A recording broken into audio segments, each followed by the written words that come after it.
Welcome back to Tech Dudes Weekly. Now, we are actually going to revisit an oldie but a goodie. Now, we did a video about a year ago on Samsung's new introduction, the Smart Monitor M8. Kind of looked like an iMac-like design, and I think they just did a refresh.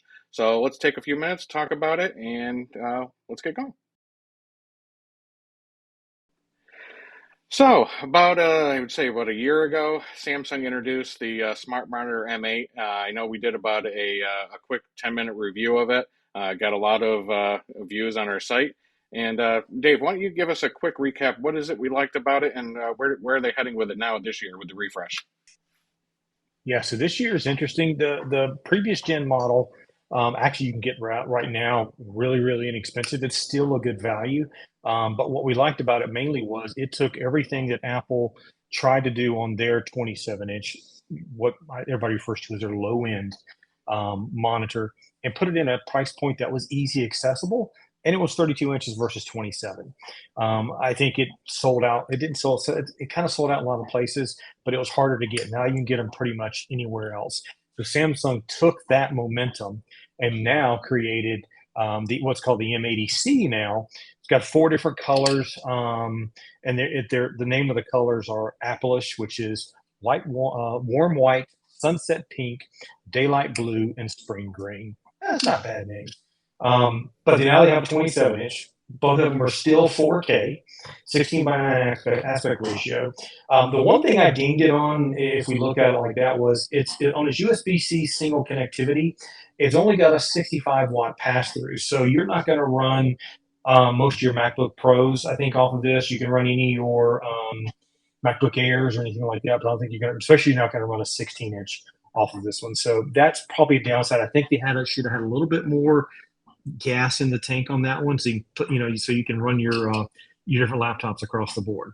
Gotcha. HDR10 plus, which is good.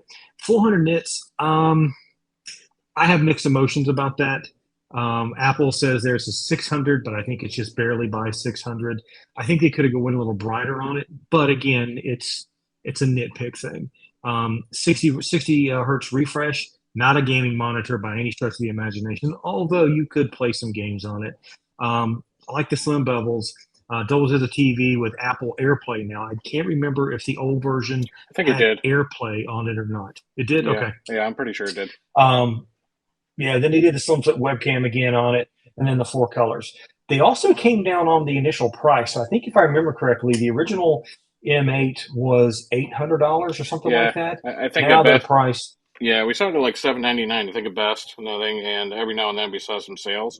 But these are like Yeah. what, $50 apart though between the 27 and the 32, 649 to Yeah, and that is a 699. ding for me. 699 for the 32 inch, 27, 649 for the 27. I think they could have probably came down on the 27-inch price. Or went back to 799 on the other and the 649 on that one. Yeah, Again, not a big deal if you're looking for that type of monitor. It is what it is. But yep, I still like this one, and this one is VESA mount, so you can pull it off the stand. You can VESA mount it. You don't have to buy an extra VESA mount for it or anything else. It's everything you need to get going. Drop a Mac Mini in front of it, or even your one of your laptops, and you've got a damn good screen. yeah, it's pretty. I mean, you can definitely do a nice minimalist type desk. Nothing, if you're into that, nothing. It's definitely got the iMac, like view. You put a Mac Oh Mini on yeah, this, it's a nice workbench. Nothing, like you said, you're not going to play, Call of Duty at the highest resolutions or anything like that. But for somebody like me who still likes to play StarCraft and some of the oldies, nothing or Steam, great monitor. yeah. Nothing wrong with that, and definitely a fantastic monitor for productivity. And you throw AirPlay at that, decent entertainment TV. It's not too bad at all. No, I think it's a Now, Samsung thumbs up. one of the I saw one of the biggest gripes across the board for this was, and we love Apple products too, was everybody saying, well, it's not 5K. It's 4K. It doesn't really matter at that point. And if you're doing something that needs 5K resolution, you wouldn't be looking at this monitor anyway. No, you'd be in the Pro Art series or you're much higher. Yeah, exactly. Yeah. All right, You'd be in well, the high-end LGs, things like that. So, but exactly. all in all, still a damn good monitor, still a damn good bargain. Yep. definitely two thumbs up. If anybody's had their chance to get their hands on this, or I'm assuming it's released by now, nothing. But we'd love to hear thoughts on it. Nothing. I think it's a good value, and nothing. Be nice if we got our hands on one at some point too. Nothing. But again, Oh yeah. throw it in the comments, nothing, and let us know your thoughts. Yeah, and if anybody's got a M8 or an M80C, drop it in the comments and tell us what you think about it, and we may have you on the podcast. So appreciate it, everybody. Awesome. Thanks a lot, guys.